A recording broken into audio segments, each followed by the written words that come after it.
그리고 또 이제 연초에 소식들이 들려오는 걸 보니까 예. 이 인플레이션에 막 시달리는 그 개도국 예. 시민들에게서 뭐 비트코인뿐만 아니라 스테이블 코인이 뭐 구세주 화폐다 막 이런 보도들이 나오더라고요. 맞아요. 그게 왜 그러냐 뭐 우선 지난해 아르헨티나 가는 경우는 인플레이션이 자그마치 200%였습니다. 이 정도 되면 이걸 초인플레이션이라고 부르거든요.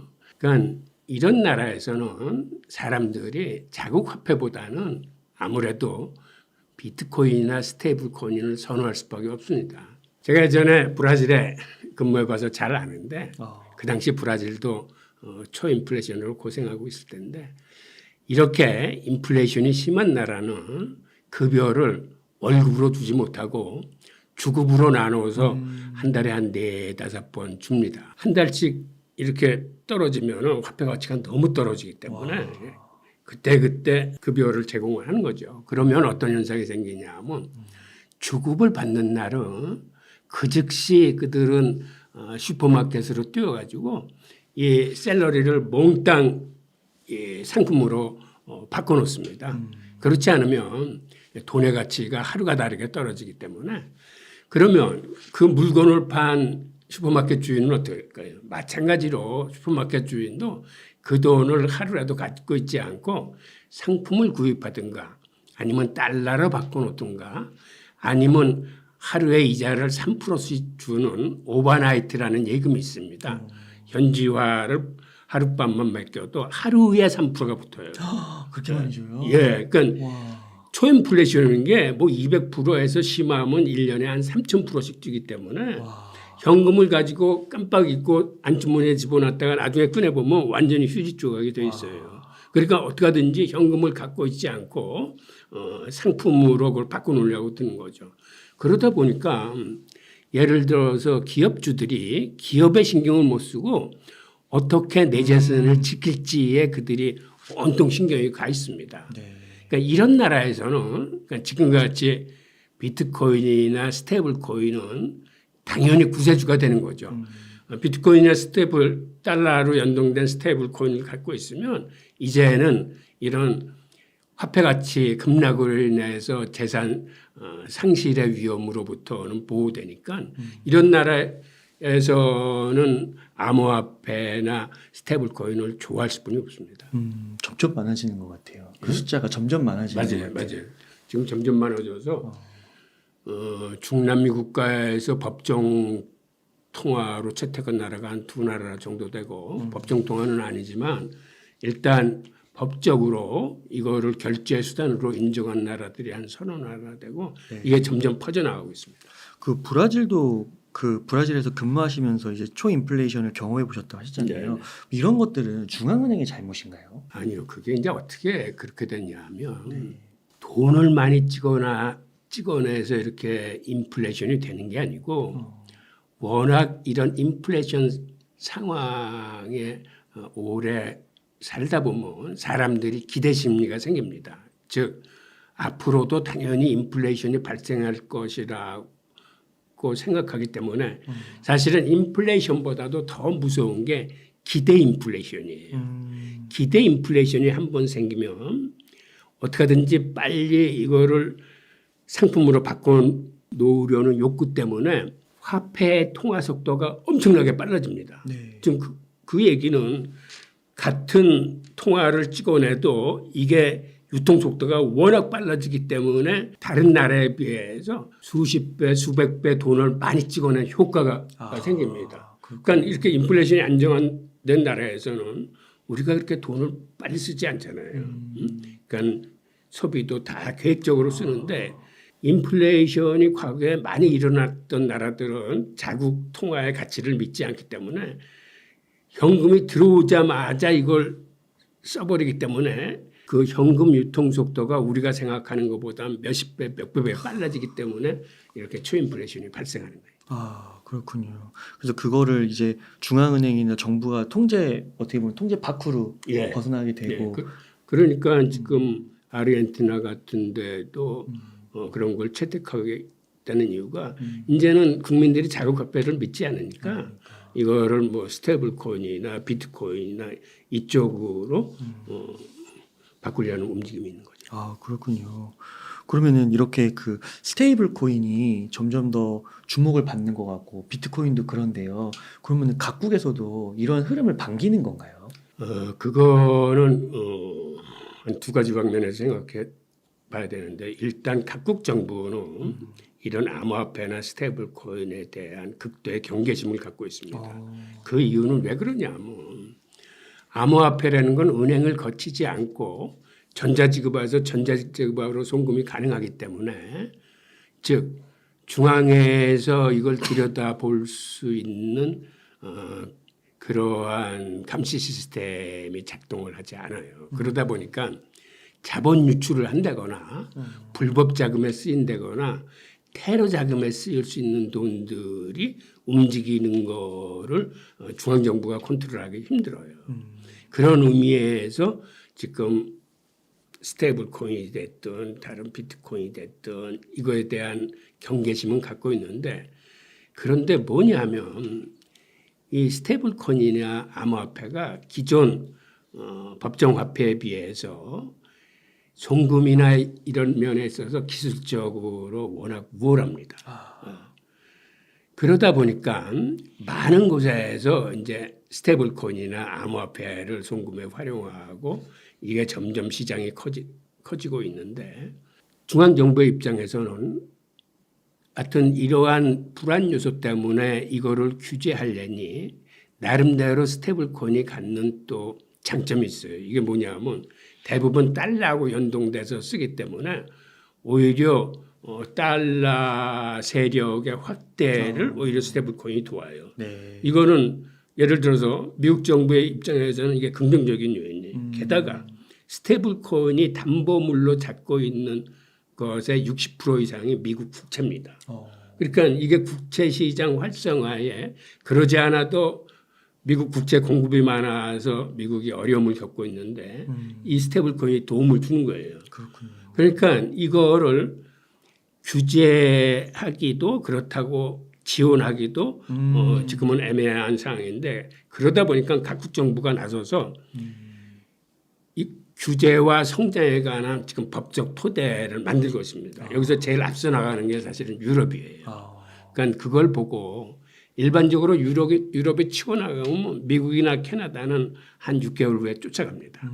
그리고 그걸 표준으로 뭐 일본이나 다른 나라들도 이렇게 다 쫓아가기 때문에 지금의 추세는 스테이블 코인을 법적 테두리 안으로 끌어들여서 성장시키기 위한 이런 각국의 움직임이 보이고 있어요. 네. 그래서 사실 우리나라도 여기서 누락되면 안 되고 이러한 추세를 같이 쫓아가야 됩니다. 와, 그 아까 말씀해 주신 것처럼 이게 기술력이 워낙 좋아서 송금 등에서 예. 전달이나 이런 거에서 이거 스테이블 코인, 달러를 기반으로 한 스테이블 코인이 우리나라에도 많이 통용되고 원화의 사용세나 쓰임새는 점점 줄어들고 그렇게 될 수도 있지 않을까라는 약간 경계심이 들기도 하는데요. 맞아요. 이게 왜 그러냐면 법정 통화를 송금할 적에는 보통 한 2, 3일 걸릴 뿐만 아니라 중간에 거쳐야 되는 단계도 한 6단계 정도가 있어요. 그러다 보니까 금액의 과다해서 차이가 있지만 과거에는 금액의 8% 내지 많으면 심지어는 소액인 경우에는 23%를 수수료를 내야 됐어요. 그런데 CBDC가 나오면서 중국 같은 데는 그런 게 대폭 줄어서 수수료가 5% 이하로 확 떨어졌습니다. 그런데 스테이블 코인은 더 대단해서 스테이블 코인은 일단 중개은행을 거칠 필요가 없고 또 환전할 필요가 없습니다. 그러니까 예를 들어서 달러 연동된 스테이블 코인은 어디서나 그거를 달러로 인정해 주기 때문에 일종의 세계 화폐의 기능을 갖고 있어요. 그러다 보니까 송금 수수료도 안 들고 단지 그 네트워크 사용료 건당 그것도 100원 이하 소액만 지불하면 되거든요. 게다가 이쪽에서 저쪽까지 송금되는데 35초면 돼요. 그러니까 순식간에 송금이 되면서 송금 사실을 즉시 확인할 수 있는 거예요. 그렇다 보니까 사람들이 이제는 은행을 통한 송금을 할 생각을 하지 않고 대부분 스테이블 통한 송금을 하고 CBDC 측면에서도 자기네 CBDC보다도 훨씬 우월하게 지금 움직이는 게 스테이블 코인이고 또 스테이블 코인은 어떤 강점을 갖고 있냐면 이게 오프라인 상에서뿐만 아니라 메타버스나 이런 생태계 속에서도 이게 암호화폐이기 때문에 같이 쓰일 수 있는 거예요. 네. 그러니까 이런 많은 장점을 갖고 있기 때문에 지금은 스테이블 코인이 어떤 기술적인 압도적인 우위를 가지고 이제는 멀리 퍼지고 있는 상황이죠. 이 퍼지고 있는 이런 추세가 어떻게 보면 큰 흐름이라고 할 수 있어요. 그렇죠. 이게 큰 흐름이 되고 있는. 그렇군요. 그 우리나라의 그 업비트나 빗썸에서는 그냥 원화로 비트코인이나 뭐 이더리움이나 바로 살 수 있잖아요. 근데 이제 해외 같은 경우는 스테이블 코인으로 주로 이렇게 비트코인을 산다고 하더라고요. 예. 그러면은 이렇게 스테이블 코인이 계속 만약에 거스를 수 없는 추세로 성장을 하게 되면 비트코인이나 뭐 이더리움 이런 쪽도 혜택을 입을 것 같은데 어떻게 생각하세요? 네, 맞습니다. 그게 스테이블 코인이 커지면은 비트코인이나 그 암호화폐 시장도 이제 같이 커져요. 왜 그러냐면 우선 우리가 잘 아는 USDT, 테더 같은 경우를 들여다보면 테더의 담보물의 한 60%는 미국 국채지만 나머지는 거기에 비트코인이나 베저츠들이 많이 있습니다. 그러니까 비트코인이 지금 한 5만 7천 개 정도를 지금 테더가 갖고 있다는 거거든요. 그러니까는 스테이블 코인이 커지면은 비트코인 수요도 계속 같이 늘어나는 거예요. 게다가 탈중앙화를 지향하는 스테이블 코인들도 나오고 있는데 거기는 미국 국채 대신 대부분 비트코인으로 담보물을 갖고 있어요. 그러다 보니까 이 스테이블 코인이 커지면 같이 비트코인 시장이 같이 커지는 거고 투자자의 입장에서도 달러와 연동된 스테이블 코인을 사두는 것보다는 예를 들어서 비트코인을 사두는 게 지난해 같은 경우는 수익률이 엄청 좋았습니다. 그러니까 지난해 잘 알다시피 연초에 비트코인이 한 2,100만 원이었는데 12월 달에 한 6천만 원을 넘어서서 사실 3배 가까이 올랐거든요. 그러다 보니까 스테이블 코인을 갖고 투자자 입장에서는 비트코인을 사 모으기 때문에 스테이블 코인을 공급하는 공급자 입장에서도 혹은 투자자 입장에서도 스테이블 시장이 커지면은 이 비트코인도 같이 이렇게 성장을 하는 거죠. 그럼 그것도 앞으로 계속해서 어떻게 보면 하나의 추세로 점점 자리 잡아가고 있다. 그렇죠. 그렇군요. 교수님, 그리고 이제 조금씩 그 비트코인 이제 불장이 온다 이런 이야기가 나오면서 비트코인 도미넌스라는 용어가 많이 나오더라고요. 그래서 비트코인 도미넌스에 대해서 한번 설명 좀 부탁드리겠습니다. 뭐 다들 잘 아시겠죠. 비트코인 도미넌스는 가상시장 전체에서 비트코인이 차지하는 이제 비중을 뜻하는 겁니다. 그러니까 예를 들어서 지난해 같은 경우 연초에 한 38% 정도 비중이었었는데 그러니까 암호화폐 전체 시총의 비트코인이 시총이 한 38% 됐는데 비트코인이 이렇게 한 3배 가까이 오르면서 지난해 10월 경에는 비트코인 도미넌스가 50%를 넘어서 55%까지 치고 올라갔습니다. 그러니까 이렇게 비트코인 도미넌스가 상승한다는 거는 비트코인이 계속 치고 올라간다는 뜻이에요.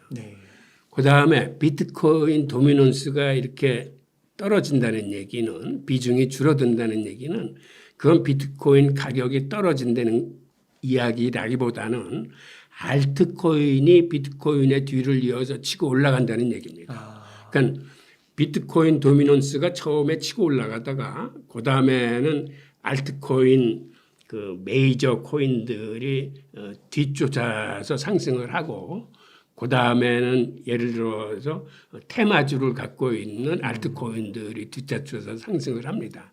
그래서 이런 경우에 처음에 비트코인 도미넌스가 상승을 하지만 그다음에는 이게 도미넌스가 꺾이면서 알트코인들이 치고 올라가는 거죠. 그렇군요. 그러면 지금 55까지 갔다가 51까지 갔는데 맞습니다. 그럼 이게 더 만약에 불장으로 가면 비트코인 이 도미넌스가 막 55도 넘고 60대고 막 이렇게 되는 건가요? 아마 현물 ETF가 승인이 나면은 처음 잠깐 동안은 이 비트코인 도미넌스가 치고 올라갈 거예요. 그러다가 이제는 그 뒤를 이어서 알트코인이 치고 올라가면서 도미넌스가 좀 꺾일 겁니다. 그리고 시장에서 우려하는 거는 비트코인이 현물 ETF가 승인이 나면 초기에는 상승을 하겠지만 그 다음에는 이 이익 실현하려는 세력이나 이런 것 때문에 비트코인이 잠깐 하락할 수 있다고 보고 있어요. 아, 그렇군요. 그러면은 이 비트코인 도미넌스를 투자에 어떻게 좀 적용하고 응용할 수 있을지 좀 팁을 좀 주신다면. 예. 그러니까 그 비트코인 도미넌스가 하락을 하면 그때는 아, 이게 알트코인의 불장이 왔구나라고 해서 그 알트코인의 그 테마주 그 알트코인의 불장을 주도하는 주력 코인들에 좀 집중을 하시는 게 좋을 겁니다. 그러면은 우선은 그 이제 눈앞에 두고 있는 게 이제 비트코인 현물 ETF랑 예. 뭐 반감기도 있고 그래서 이제 비트코인 도미넌스가 이제 지금보다는 조금씩 더 오르는 거가 예상이 되는데요. 예. 혹시 단기, 중기, 뭐 장기적으로 비트코인 가격을 한 얼마쯤으로 예측하시는지. 예. 네. 이게 뭐 제 개인적인 견해보다는 네. 여기에 관해서 이제 많은 전문기관들이 이제 예측 보고서를 낸 게 있는데 그걸 들여다보면 예를 들어서 블록체인 데이터 분석 업체 크립토 콘트라고 있습니다. 네. 여기는 그 현물 ETF가 출시되면은 가격 조정이 좀 나타날 거라고 전망을 했어요. 단기적으로는 잠시 올랐다가 이제는 차익 실현을 위한 매도세가 쏟아질 텐데 그게 심하면은 한 32,000달러까지도 조정을 받을 수 있다라고. 지금 43,000인데요. 예. 엄청 빠지네요. 30. 그런데 이거는 뭐 이 기관의 전망보이기 때문에 이게 기간마다 좀 틀립니다. 그래서 여러분들이 주의하실 부분은 한 곳의 전망보고서만 보지 마시고 그 전망보고서를 두루두루 다 한번 살펴보는 게 좋아요. 네. 그러면 주장하는 게 다를 수도 있고 상반될 수도 있는데 그럴 경우에는 여러분들이 판단하기에 아 이쪽이 좀 더 합리적인 전망인 것 같다라고 선택은 여러분들의 몫이 되는 거죠. 네. 그리고 코인텔레그래프라는 곳에는 이 방향성 지수라는 걸 분석해서 거기도 마찬가지로 약세장으로 반절될 가능성이 높다는 분석을 내놨는데 일단 조정에 들어가기 전에 그쪽에서는 48,000달러까지는 상승했다가 그 다음에 꺾일 것이다라고 보고 있어요. 그 다음에 중장기적인 전망에 있어서는 긍정적인 의견이 대다수입니다. 예. 그러니까 미국 CNBC에서 취재한 내용에 의하면 가상자산 채굴 회사인 비트마이닝하고 가상자산 운용사인 코인시어스 그다음에 가상자산 금융서비스 회사 매트릭스 등은 올해 비트코인 시세가 크게 올라서 4분기에는 최고점에 도달할 거다라고 그랬는데 대부분 우리 돈으로 한 1억 내외를 점치고 있더라고요. 그다음에 코인세어스 리서치 책임자 제임스 버터필 같은 양반은 올해 어떤 수치까지 제시했는데 비트코인이 한 8만 달러까지는 올라갈 거다라고 보고 있습니다. 교수님께서 좀 보실 때는 그래도 나름 타당하다고 보시나요? 어떻게? 그렇죠. 이게 어느 정도는 타당할 겁니다. 그런데 이 차익 실현을 위해서 이제 매도 세력이 많이 나타날 수는 있지만은 그게 또 그렇게 크게 급락하지는 않을 것 같아요. 그러니까 전망은 전망이고 여러분들이 실전 감각에 의한 경험으로서 판단하셔야 되겠죠. 예. 그게 만약 비트코인 현물 ETF가 출시되면 뭐 연기금 자금, 뭐 대학 그런 기금 자금도 들어올 수 있고 막 보험회사 뭐 퇴직연금 이런 것도 들어올 수 있다 그런 얘기들도 있다. 당연하죠. 우선 기본적으로 펀드는 두 가지 펀드인데 패시브 펀드하고 이제 액티브 펀드가 있거든요. 패시브 펀드는 이걸 의무적으로 담아야 돼요. 그거는 그러니까 시장 구성 비중을 같이 비슷하게 가야 되기 때문에 현물 ETF 규모가 커지면 커질수록 그것에 비례해서 의무적으로 담아야 되는 게 패시브 펀드고 그다음에 액티브 펀드는 자기들이 골라서 할 수 있습니다. 그러니까는 그런데 얽매이지 않고 유망 분야 같은 거를 비중을 더 높이고 할 수 있는데 그런데 많은 펀드들이 사실은 패시브 펀드예요. 네, 그래서 거기는 이제 담을 수뿐이 없는 거죠. 그렇군요. 그럼요, 교수님. 이게 블랙록이 이제 세계 1위 자산운용사잖아요. 근데 비트코인 현물 ETF뿐만 아니라 이더리움 ETF도 신청했다고 하더라고요. 맞습니다. 그래서 이것도 뭐 빠르면 5월이라고 예. 뭐 그러던데요. 이더리움 투자는 좀 어떻게 생각하세요? 이더리움이 올해 좀 빚을 발할 거예요. 그게 왜 그래요? 그러냐면 이더리움이 이제 이더리움 2.0 플랜이라고 그래서 6차례에 걸쳐서 이더리움을 업그레이드 하겠다라는 계획이 있습니다. 그 중에 1차는 이미 지난해 완료됐고 올해 2월 달에 2차 업그레이드가 있는데 이게 굉장히 중요한 거예요. 이게 왜 중요하냐면 이게 처리 속도를 초당 10만 것까지 끌어올리겠다는 업그레이드거든요. 그렇게 되면 처리 속도만 빨라지는 게 아니라 수수료도 굉장히 싸집니다. 처리 속도와 수수료가 싸지면 이더리움 생태계에서 지금 가장 주목받는 게 레이어 2 코인들이에요. 네. 레이어 2 코인들이 처리 속도가 빨라지고 수수료가 싸져가지고 마치 지난해 솔라나가 대중들의 관심을 받고 엄청난 상승을 일으켰듯이 지난해 솔라나가 한 1000% 이상 상승을 했거든요. 올해는 이더리움 생태계의 레이어 2가 그 바톤을 이어받을 것으로 보여요. 그럼 레이어 2가 그렇게 잘 나가면 레이어 1 이더리움도 동시에 잘 나가게 되는 건가요? 자연스럽게? 그거는 이게 경쟁 관계에 들어갈 확률이 조금 더 커요. 레이어 2가 잘 나가면 레이어 1은 좀 주춤할 수 있어요. 그래요. 그렇군요. 그러니까 이더리움도 2023년에 보면은 이제 절대적인 수치로 보면 많이 올랐는데 한 8, 90% 올랐는데 뭐 비트코인이나 다른 알트에 비해서 상대적으로 덜 오른 것 같아요. 그렇죠. 그러니까 사람들이 이더리움 뭐 오른 거는 사실 눈에 안 보이는 거죠. 왜 그러냐면 솔라나가 뭐 한 1100%씩 치고 올라가고 아발란체도 뭐 350%인가 그 정도 막 올랐거든요. 그러니까 이게 다 레이어 1들이에요.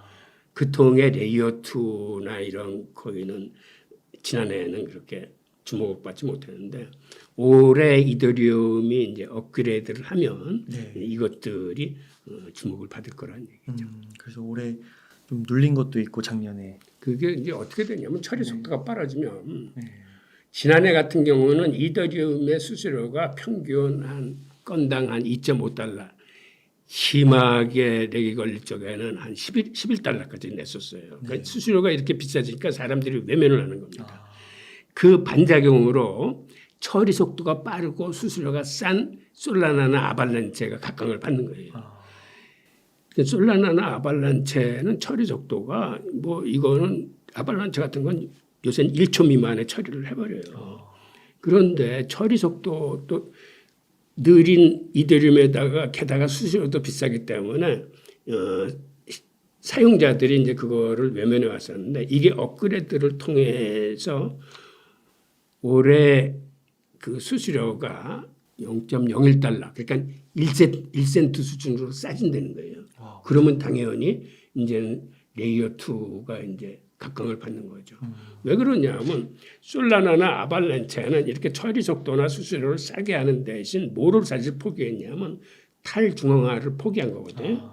그리고 이렇게 수수료가 싸지면 디도스 공격을 받을 확률도 커져요. 그러니까 보안이나 해킹에도 약할 수 있습니다.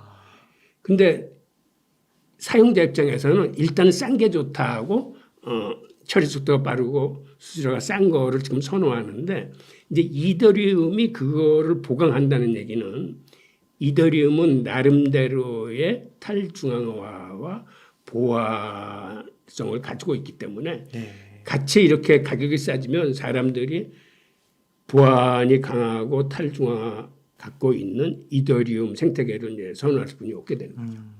그리고 어떻게 교수님 만약에 그 진짜 솔라나나 아발란체가 이더리움의 시가총액을 넘어서는 그런 일도 벌어질 가능성이 있을까요? 지난해 같은 경우는 이제 그런 전망들이 간혹 나오긴 했는데 이더리움이 업그레이드 되면 다시 이더리움이 수정을 해낼 겁니다. 아, 그렇게 보시는 거군요. 예.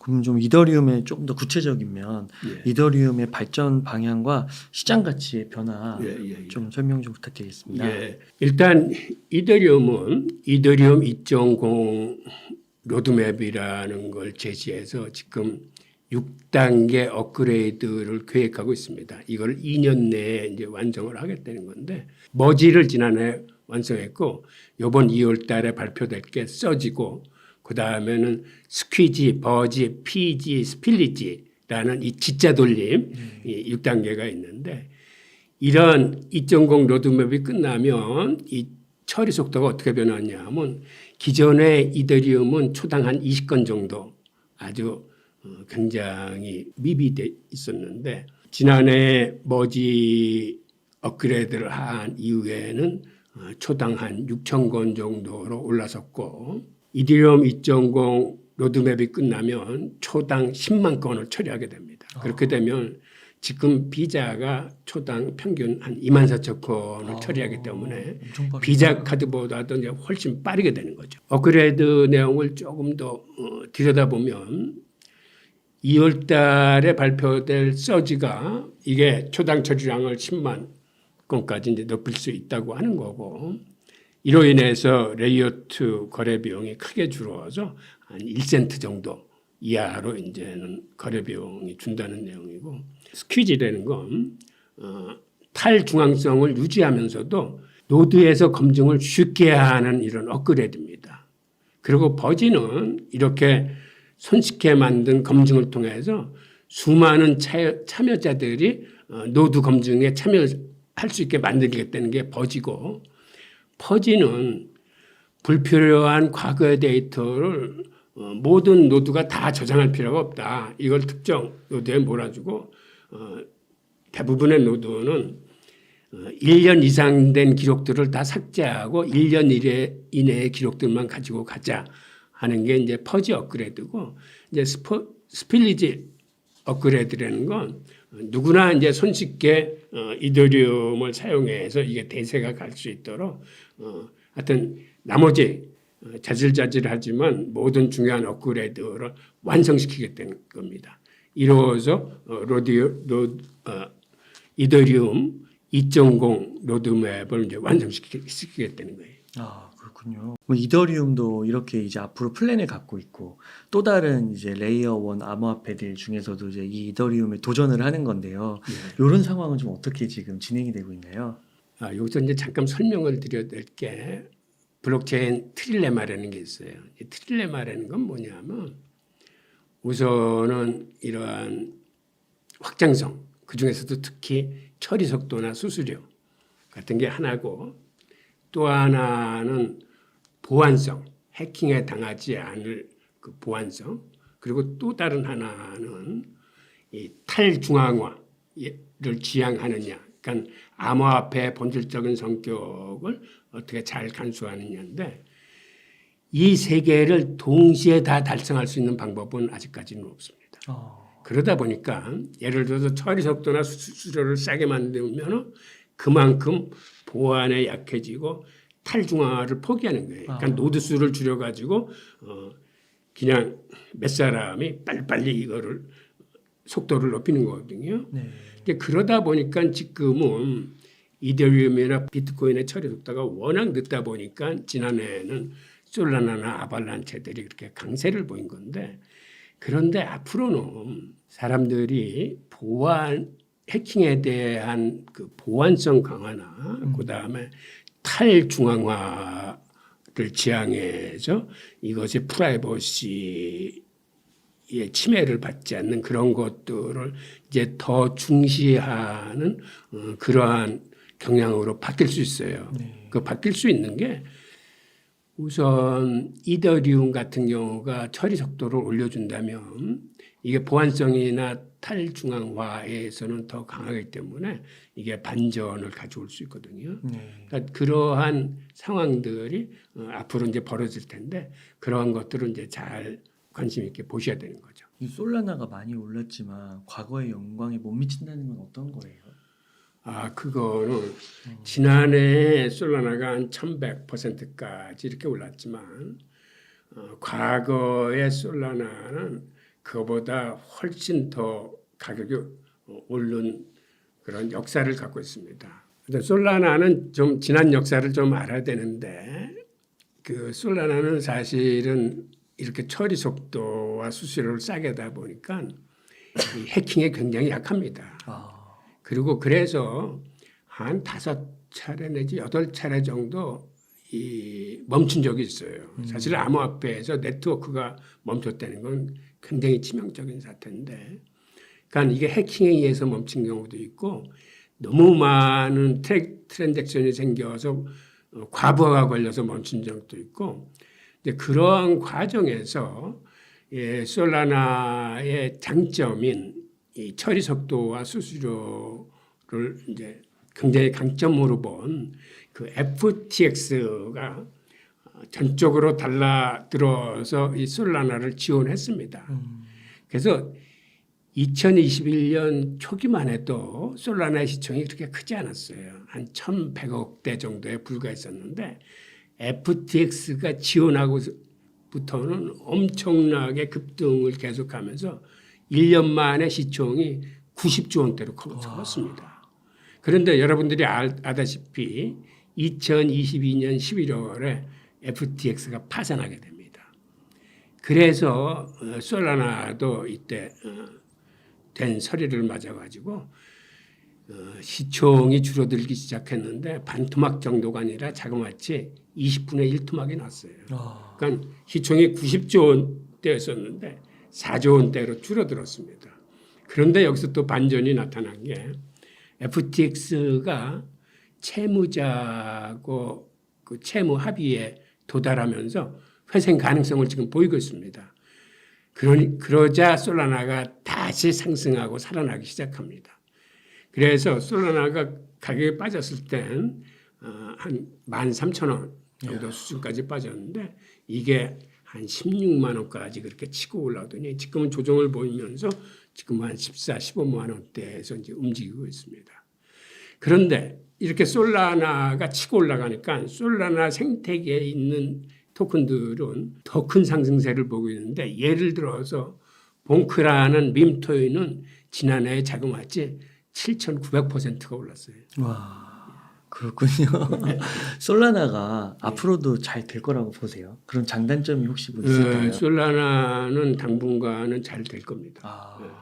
지금 이 암호화폐 여기서 이 정도의 처리 속도나 그 싼 수수료를 갖고 있는 게 아직까지는 없거든요. 앞으로 이제 이더리움이 업그레이드를 완료하면 좋아지겠지만 그래서 당분간은 솔라나의 상승세는 이제 계속될 가능성이 커요. 게다가 솔라나는 어떤 장점을 갖고 있냐면 이 확장성, 즉 개발의 편의성을 위해서 이 프로그래밍 언어가 아주 쉬워요. 그러니까 누구나 들어와서 이 메인넷 위에서 D앱을 만들기가 굉장히 쉬운 거죠. 그다음에 이렇게 빠른 속도를 위해서 그들은 역사 증명이라는 걸 쓰고 있어요. Proof of History인데 이건 작업 증명, 그다음에 지분 증명, 그다음에 지분 증명보다도 훨씬 더 빠른 이런 역사 증명이라는 걸 써가지고 이 수천 개의 스마트 컨트랙트를 병렬로 처리해서 속도를 굉장히 높인 거거든요. 그러니까 이러한 그 효율성, 그다음에 확장성을 크게 확장시킨 거는 다른 암호화폐가 갖고 있지 못한 솔라나만의 어떤 특징입니다. 그리고 이런 거를 투자자들이 높이 보기 때문에 가격이 이렇게 치고 오르는 거예요. 예, 그러다 보니까 솔라나는 이에 대응되는 단점이 있습니다. 이렇게 수수료가 싸다는 얘기는 디도스 공격, 즉 싼 수수료를 이용해서 이 해킹 집단이 이 엄청난 그 과부하를 걸어서 이걸 다운시킬 수 있어요. 그래서 네트워크가 불안정화되는 게 이게 치명적인 단점이고 또 하나는 이 확장성을 올리기 위해서 쉬운 프로그램 언어를 사용한다고 말씀드리지 않았습니까? 그 얘기는 무슨 얘기냐면 쉬운 프로그래밍 언어라는 거는 한마디로 해킹하기가 쉽다는 얘기예요. 그러니까 해킹에 좀 약점을 갖고 있는 거죠. 그 다음에 이렇게 빠른 속도를 하기 위해서 역사 증명을 쓰면서 노드 수를 많이 줄였기 때문에 상위 30개 노드를 갖고 있는 검증자들이 보유하고 있는 지분이 3분의 1이 넘습니다. 그러니까 탈중앙화를 지향해야 될 암호화폐가 좀 중앙화되고 있는 그러한 성격을 보이는 거죠. 이런 게 이제 단점입니다. 그러면 이게 솔라나가요. 이러한 장점들을 속도 면에서 가격 면에서의 장점을 지니면서 보안적인 면에서의 업그레이드를 아까 이제 트릴레마 그걸 설명해 주긴 했는데 그 보안 업그레이드도 가능하다고 보세요. 네, 지금 솔라나는 일단 그거를 공표한 상황이에요. 자기네들이 그 약한 부분인 해킹을 막기 위해서 보안 업그레이드를 진행하겠다. 지난해 3월 솔라나의 그 창업자인 그 아나톨리 야코벤트가 이 네트워크 업그레이드를 개선하겠다라고 일단 발표를 했습니다. 그 진행 사항을 이제 한번 주목해서 봐야겠죠. 네. 그리고 또 이제 앞서서 설명해 주신 아발란체도 정말 뜨거운데요. 아발란체는 좀 어떻게 평가하세요? 아발란체도 이제 많은 장점을 갖고 있는 코인입니다. 이게 왜 그러냐면 아발란체가 지금 주력으로 하고 있는 게 이 주식이나 부동산 등의 자산 토큰화 사업을 이제 주도하고 있어요. 그렇구나. 그래서 이게 글로벌 기업들과 이 실물 자산 토큰화 프로젝트와 그 웹3 사업을 같이 협업을 하고 있는 그런 면이 시장에서 긍정적으로 평가받고 있습니다. 근데 우리 기업과도 아발란체가 지금 활발히 협업 중인데 SK그룹의 그 SK 플래닛하고 아발란체가 이제 파트너십을 맺고 그 웹3 생태계인 업튼을 선보였습니다. 그리고 지난해 9월에는 우리 네오위즈라는 게임사하고 파트너십을 체결해서 우리 기업들하고의 협업도 지금 활발히 진행하고 있고 그리고 아발란체의 가장 큰 장점은 거래 완결 속도입니다. 이게 매우 빠른데 1초 미만의 거래를 완결시켜 버립니다. 네. 그러니까 이게 시장에서 이제 크게 이제 평가받고 있는 요소고 그 다음에는 그 속도를 빠르게 하기 위해서 체인을 한 3개 정도로 이렇게 나누어서 한 체인에서는 이제 거래 기능을 담당하고 또 다른 C 체인에서는 스마트 계약 부분을 담당하고 또 P 체인에서는 이제 검증하는 역할을 담당함으로써 이렇게 처리 속도를 이제 빠르게 늘릴 수 있었습니다. 그리고 최근에 특히 아발란체가 급등한 요인 중에 하나가 JP 모건이 계열사 중에 블록체인 계열사인 오닉스라고 있습니다. 그런데 오닉스가 자산 토큰화 사업을 지금 추진하면서 이 테스트에 아발란체를 활용했다는 소문이 퍼지면서 아발란체가 급등을 했습니다. 네. 그러니까 그리고 아발란체 장점 중에 하나가 이더리움 생태계하고도 접근성이 뛰어나고 솔라나 생태계하고도 호환이 잘 된다는 거예요. 즉 접근성과 호환성이 좋아서 아발란체는 당분간 그 투자자들의 선택을 좀 받을 것 같습니다. 그렇군요. 그럼 아발란체도 재단이 있는 거고요. 네, 맞아요. 그리고 아발란체 기반으로 해서 이제 레이어 2 코인도 있고 민코인 같은 것들도 있고 하는 건데 네. 최근에 보니까 그 민코인들을 매입할 계획을 네. 밝혔다고 하더라고요. 네. 그럼 이것도 같이 성장을 하는 그런 건가요? 그렇죠. 생태계가 커지려면은 이 메인 네트워크 그 코인도 시장도 커져야 되지만 그 생태계에서 구동되고 있는 D앱들 그게 뭐 레이어 2가 됐던 민코인이 됐던 이것들이 같이 커져야 되는데 그런 의미에서 아발란체가 지금 그 수입이 좋기 때문에 그 일부를 그 민코인 같은 데 투자를 해서 그것들을 지원하겠다는 거거든요. 그러니까 이러한 소식이 퍼지자마자 민코인인 COQ 같은 거는 50% 이상 상승했고 허스크는 116%. 뭐 이런 식으로 이제 크게 치고 올라갔는데 본 메인넷 코인과 그 코인 내에서 구동되고 있는 이러한 민코인 같은 것들이 서로 도움을 줘서 시너지 효과를 내서 서로 상승작용을 불러일으킨 거죠. 아발란체하고 솔라나의 프로젝트들도 저희가 이제 보통 이제 비트코인 투자하시는 분들은 비트코인, 이더리움 외에는 다른 건 잘 모르시잖아요. 네. 근데 이런 것도 이제 주목해서 한번 살펴볼 필요가 있다라고 보시는 그렇죠. 거예요. 이게 이 암호화폐라는 건 지금 기술 진화가 빠르게 일어나는 시장이기 때문에 하루가 다르게 기술이 이제 진보하고 있습니다. 물론 거기에 대장격인 비트코인이나 이더리움은 나름대로 강세를 유지할 거예요. 그런데 수익률 면에서 치고 올라가는 코인들을 보면 새로운 기술을 이제 받아들인 코인들이거든요. 그리고 그러한 새로운 기술들이 이 암호화폐 시장을 어떻게 지금 바꿔나가고 있는지를 일단 그 큰 흐름은 아셔야 돼요. 네. 예. 아, 그렇군요. 또 궁금한 게 그 JP 모건이 이건 되게 좀 독특한 게 그 다이먼 회장은 되게 비트코인에 대해서 안 좋게 발언하시는 것 같은데 JPM 코인도 만들고요. 그리고 그걸 또 사용도 하고 있고 그 다음에 또 2023년 9월에는 기업을 겨냥해서 디지털 예금 토큰도 개발 후 승인 대기 중이다. 그래서 용어가 좀 어렵긴 한데 암호화폐 사업을 막 벌이는 것 같아요. 맞아요. 그래서 이 뭐 예금 토큰 관련해서도 한번 좀 설명 좀 부탁드리겠습니다.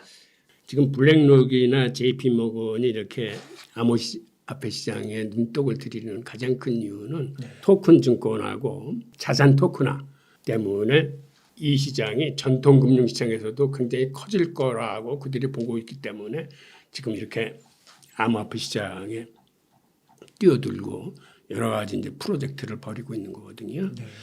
우선 자산 토큰화를 알기 위해서는 제가 이제 PPT를 보면서 좀 설명을 드릴게요. 그 최근에 연준이 페드나우라는 디지털 통화를 이제 발표를 했어요. 그러고 나서 한 2달 후에 JP모건 은행이 예금 토큰이라는 디지털 통화를 또 개발을 했습니다. 그래서 이런 것들이 어떻게 나오게 됐는지 그 과정을 한번 살펴보겠습니다. 2011년에 미국이 이란을 제재하면서 스위프트 시스템에서 퇴출시켰어요. 그런데 정작 놀란 거는 이란보다도 브릭스 국가들이 놀랐습니다.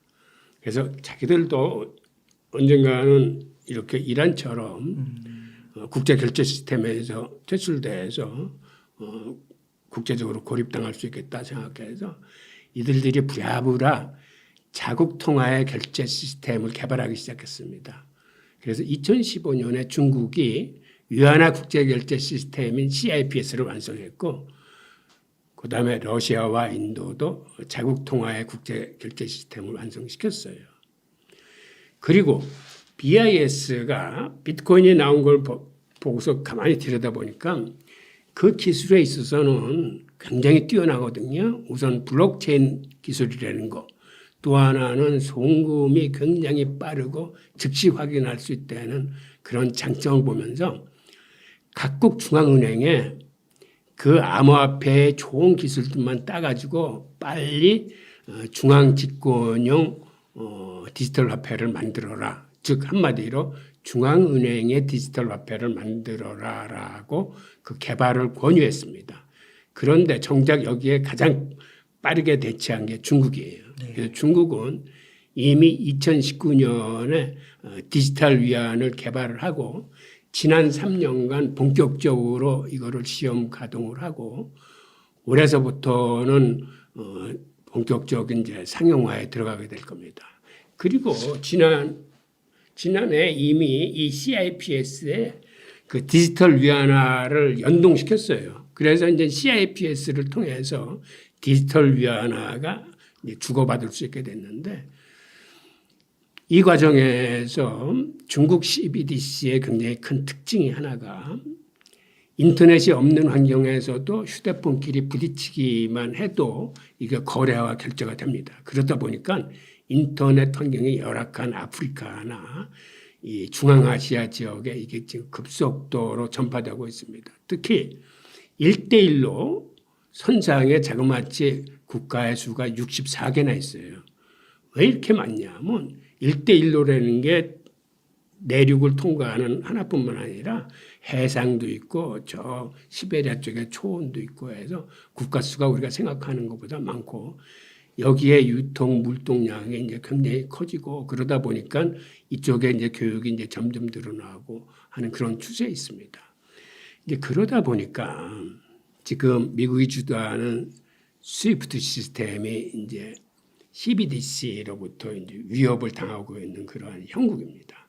그래서 스위프트도 우리도 안 되겠다 이런 생각을 해가지고 우리도 이걸 디지털화를 해서 송금 속도를 빠르게 개선을 하고 수수료를 좀 싸게 만들자고 해서 2017년에 스위프트 GPI라는 서비스를 시작했습니다. 근데 이거는 무역 같은 대량 거래만 사용되는 건데 이것도 사실은 많이 개선을 했어요.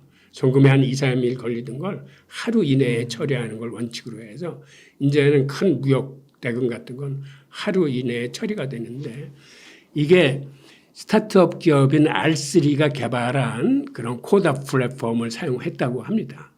그리고 소매 거래에서는 2021년에 스위프트 고래는 그런 서비스를 내놨습니다. 그런데 아직까지는 여기에 전 세계가 다 같이 참여하지는 못하고 있기 때문에 과거의 아날로그적인 이런 송금과 이런 디지털 송금이 같이 병행되고 있는 거죠. 그리고 최근 들어와서는 그 중국 결제 시스템인 CIPS하고 디지털 위안화가 도입된 이후에 중국의 대결제가 이제는 달러보다는 위안화 결제의 비중이 더 커졌습니다. 그러니까 중국이 세계 최대의 무역국이자 세계 그 자본 거래량도 많은데 이제는 중국과 상대하는 나라들은 달러보다는 위안화 거래 비중이 이제 더 커졌다는 거죠. 사실 이런 상황에 더해서 앞으로는 브릭스도 단일 공동 통화를 특히 러시아가 주도하면서 이쪽으로 이제 추진을 하고 있는데 브릭스에서 2단계 공동 통화로 이 디지털 위안화를 채택할 가능성이 있습니다. 게다가 중국은 상하이 협력기구를 통해서 상하이 협력기구 국가 간에 독자적인 결제 시스템을 만들자라는 제안을 해놓은 상태입니다. 이런 요인으로 인해서 이제는 달러가 주도하는 스위프트 시스템은 많은 타격을 이제 받지 않을 수 없거든요. 네. 우선 스위프트 시스템은 여러 군데에서 지금 공격을 당하고 있는데 아시다시피 민간 송금 시장에서는 리플하고 치열하게 경쟁되는데 그런데 리플이 기술적으로 훨씬 우수합니다. 스위프트에 비해서는. 게다가 스위프트는 지금 각국에서 진행되고 있는 CBDC와도 힘든 싸움을 전개해야 돼요. 게다가 최근에는 스테이블 코인이 대세로 등장하면서 어떤 의미에서 스위프트가 완전히 이제 코너로 이제 몰린 상황인데 그러다 보니까 스위프트를 보호해야 될 미국의 태도나 시각은 지금은 어떤 면에서 좀 어정쩡합니다. 그러니까 완전히 스위프트를 이걸 보호해서 끝까지 보존하겠다는 데는 미국 스스로도 조금 이건 아닌가벼 하는 그런 생각을 좀 갖고 있어요.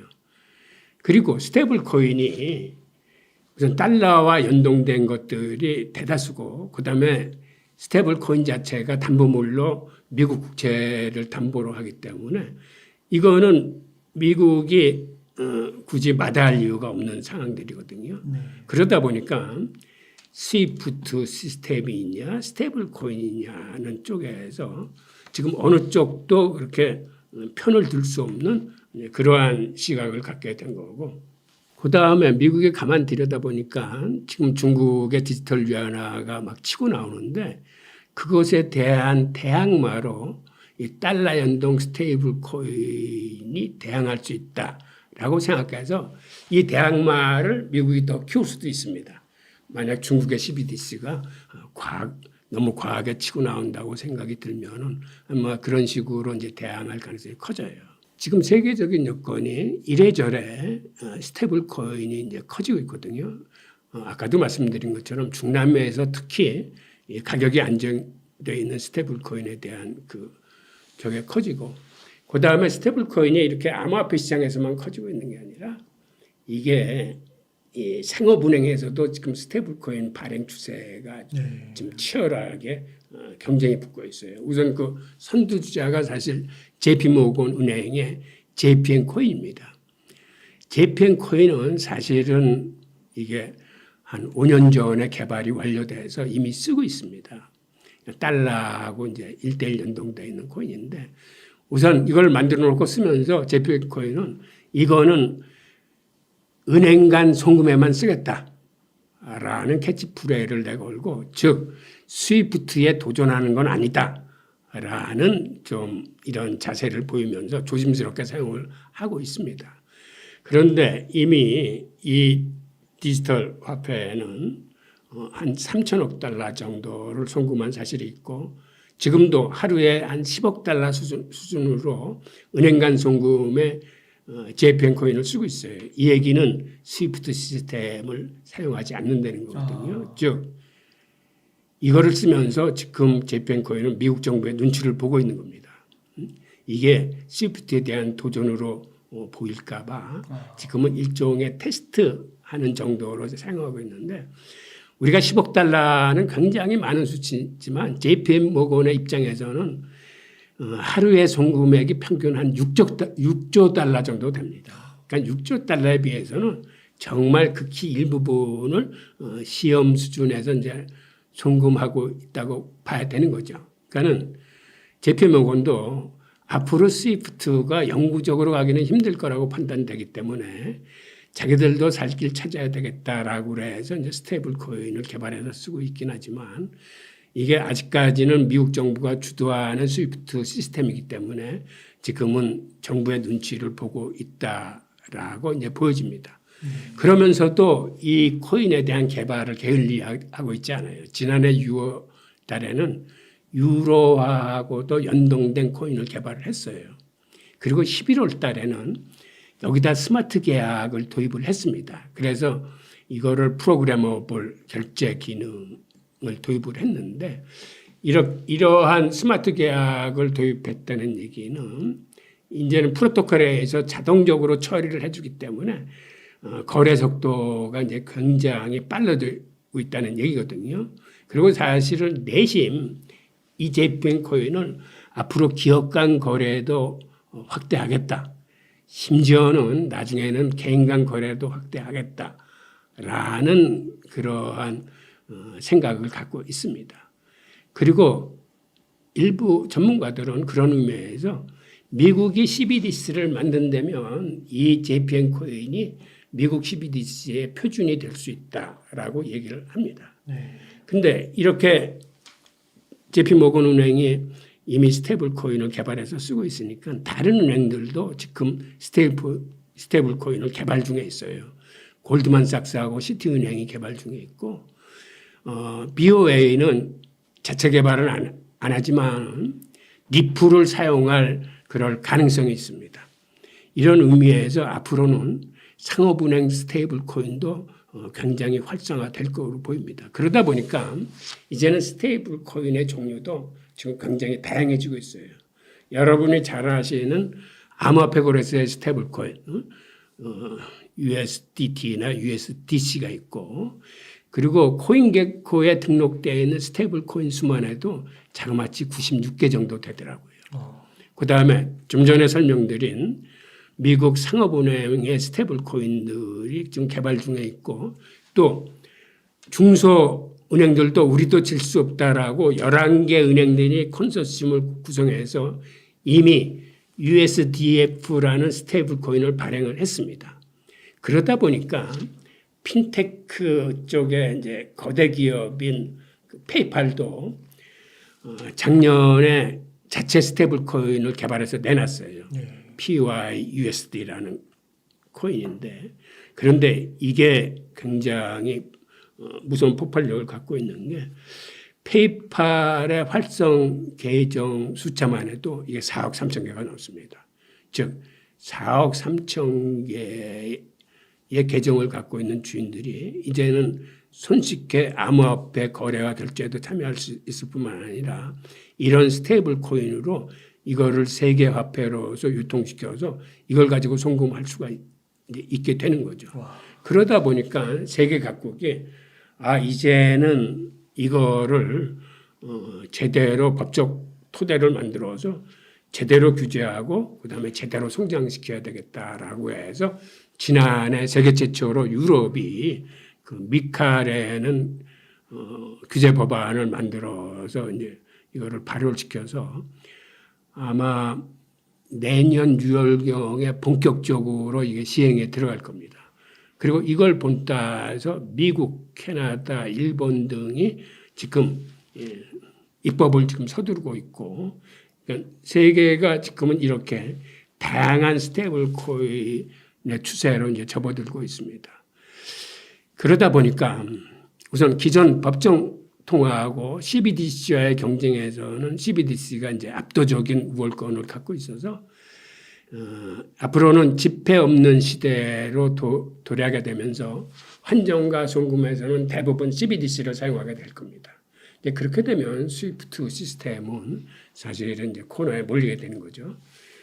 그리고 세계 그 제약경제 규모가 세계 GDP의 한 20% 수준이라고 하는데 이제는 CBDC가 본격화되면은 할 수 없이 이 지하에 숨어있던 돈들이 송금을 위해서는 양상화돼서 바깥 세상으로 나와야 되는데 그렇게 되면 이게 일종의 화폐 개혁의 효과를 보게 되는 겁니다. 그런데 사람 사는 곳에는 항상 밝은 돈만 있는 게 아니라 검은 돈들의 움직임도 있기 때문에 CBDC가 커지면 커질수록 검은 돈들은 암호화폐 시장으로 흘러 들어가서 이제 같이 커질 거예요. 네. 그 골드만삭스는 지금 중국의 CBDC 같은 경우는 2029년 경에는 전체 위안화 비중의 15% 이상이 이제는 디지털 위안화로 가면서 이게 이제 점점 커질 수 있다고 보고 있는 거고. 그 다음에 CBDC와 스테이블 코인 간의 경쟁에서는 여기는 또 압도적으로 스테이블 코인이 우위를 갖고 있습니다. 아까도 말씀드렸지만은 스테이블 코인으로 송금할 적에는 거의 송금 수수료가 들지 않고 송금 시간도 35초 만에 이제 완결을 시키거든요. 그러다 보니까 달러와 연동된 스테이블 코인 같은 거는 환전할 필요가 없기 때문에 세계 각국에서 일종의 세계 화폐 역할을 수행하게 됩니다. 그다음에 은행을 거치지 않고도 거래될 수 있기 때문에 탈중앙화 성격을 갖고 있는 그런 화폐도 되고 그다음에 자본시장에서 디파이 등 은행을 개입시키지 않는 그런 금융 기법이 되살아나서 디파이 같은 경우에도 이제 좀 효율적으로 쓰일 것 같고 메타버스 시장 같은 데에서도 가상 생태계가 생기면서 그쪽에서도 이제 경제 활동이 이루어지는데 이때 스테이블 코인이 그 암호화폐로서 이런 시장에서도 이제 쓰일 수가 있습니다. 네. 그러다 보니까 아까 말씀드린 대로 지금 세계적으로 스테이블 코인에 대한 그 입법이 진행되고 있는데 그 유럽의 미카를 들여다보면 이게 대부분 스테이블 코인의 방점이 찍혀 있어요. 그래서 스테이블 코인을 앞으로 어떻게 규제하고 어떻게 지원을 하겠다는 내용들이고 이 미카가 발표되니까 영국도 자기네들도 금융 서비스법을 도입했을 뿐만 아니라 이제 미국이나 캐나다, 일본 등이 뒤를 굉장히 이제 바쁘게 이제 쫓아가는 이제 그런 추세입니다. 그리고 최근에는 이 BIS가 바젤 위원회를 구성을 했는데 여기에 세계 10대 중앙은행과 은행 감독당국 대표들을 불러가지고 이제는 세계 각국이 스테이블 규제안을 만들어야 된다라고 지금 권고를 하고 있습니다. 그래서 우리나라 같은 경우도 지금 1단계 가상자산 그 이용자 보호에 관한 법률이 있긴 하지만 이걸 빨리 2단계로 넘어서 가지고 이러한 유럽이나 미국들이 추진하고 있는 이러한 포괄적인 기본법을 이제 마련을 해야 될 걸로 보입니다. 이렇게 통화 시장이 다양화되고 다원화되면서 스위프트 시스템이 위협받고 있으니까 최근에 미국에서 나온 특별한 조치가 하나는 지난해 7월 달에 연준이 발표한 페드나우입니다. 페드나우라는 건 뭐냐면 그간 미국 내에서 통화의 송금이나 거래는 은행이 개점 시간에만 이루어졌어요. 은행이 문을 닫으면은 밤이나 휴일에는 이루어지지 못했는데 이제는 페드나우는 연중 무휴로 거래와 결제 시스템을 지원하겠다는 이게 총액 결제 시스템이에요. 지금 은행에서 쓰고 있는 것은 차액 결제 시스템입니다. 서로 주고받은 거를 은행 시간이 끝나면 이걸 정산하는 시스템이거든요. 근데 페드나우는 그냥 요구하는 걸 총액을 그대로 보내주고 받는 이런 결제 시스템인데 이 디지털 시스템을 내놓으면서 연준은 무슨 얘기를 했냐면 이 거래는 철저히 미국 내에서만 쓰겠다라고 이제 공언을 한 상태인데 즉 국제결제는 지금과 같은 스위프트 시스템을 계속 쓰겠다 그래서 스위프트 시스템에 대한 미련도 아직은 접지 못하고 이원화 시스템으로 나갑니다. 즉 미국 내에서는 이제는 스위프트 시스템이 아닌 이렇게 디지털을 접목시켜서 디지털 통화로 미국 내에서는 이제 송금이나 거래를 지원하고 이런 식으로 가겠다라고 해서 지금 이원화 전략으로 나가고 있는데 그런데 그 2달 후에 발표된 JP모건의 예금 토큰이 지금 큰 주목을 받고 있습니다. 이건 뭐냐 하면 JP모건은 아시다시피 스테이블 코인인 JPM 코인도 갖고 있는데 예금 토큰이라는 건 지금 JP모건의 예금이 한 2조 6천억 달러의 예금 자산을 갖고 있어요. 이거를 담보로 해서 거기에 상응하는 예금 토큰을 만들어서 쓰겠다는 겁니다. 그리고 미국 정부한테 승인 인정을 했는데 이게 사실 승인될지 안 될지는 아직까지는 미지수예요. 왜 그러냐면 이거는 어떤 의미에서 발권력을 의미하는 거거든요. 담보를 그러니까 연준에 갖고 있는 발권력을 이제 우리 상업은행도 좀 갖자라는 의미고 그다음에 이게 예금 유동화의 성격을 갖고 있습니다. 즉 예금 자산 2조 6천억 달러에 상응하는 토큰이 2조 6천억 달러 더 불어나는 거예요. 지금 JP모건 은행은 말로는 그러한 게 일어나지 않도록 조치를 하겠다라고 그러는데 이거는 앞으로 이제 어떻게 변할지 모르거든요. 그래서 지금 승인 신청을 하고 난 다음에 굉장히 조심스럽게 일단 정부의 승인이 떨어질 때까지는 이거를 사용하지 않겠다라고 이제 발표를 하면서 또 덧붙이기를 앞으로 예금 토큰은 스테이블 코인이나 CBDC에 비해서 압도적인 신뢰성과 안전성을 확보하고 있기 때문에 이 예금 토큰이 승인되기만 하면 스테이블 코인을 꺾을 수 있다라고 이런 장담을 하고 있습니다. 그런데 왜 이렇게 연준이 페드나우라는 시스템을 개발을 하고 이 JP모건이 예금 토큰이라는 거를 개발했는지 그 내용을 좀 들여다보면 이제 이런 겁니다. 지지난해 스테이블 코인에서 지금 루나 사태 같은 게 터졌고 그다음에 USDC 같은 경우에는 실리콘밸리 사태가 터졌을 적에 거기에 투자한 사실이 밝혀지면서 굉장히 그 해킹이 흔들렸어요. 그러니까 테러도 망하고 USDC조차 이렇게 타격을 받으니까 일반인들이 보기에 스테이블 코인에 대한 신뢰가 이제 굉장히 약화됐습니다. 이런 시점에서 지금 치고 나오는 게 지금 예금 토큰이에요. 예금 토큰은 이미 담보물로 달러가 예치되어 있기 때문에 이거는 굉장히 안전하다. 스테이블 코인에 비해서. 이러한 안전성과 신뢰성을 기반으로 이제 시장에 이제 치고 나오는 건데 그래서 스위스 은행 연합회 같은 경우에는 예금 토큰을 사용하자는 그 제안을 하는 그런 백서를 발간을 했습니다.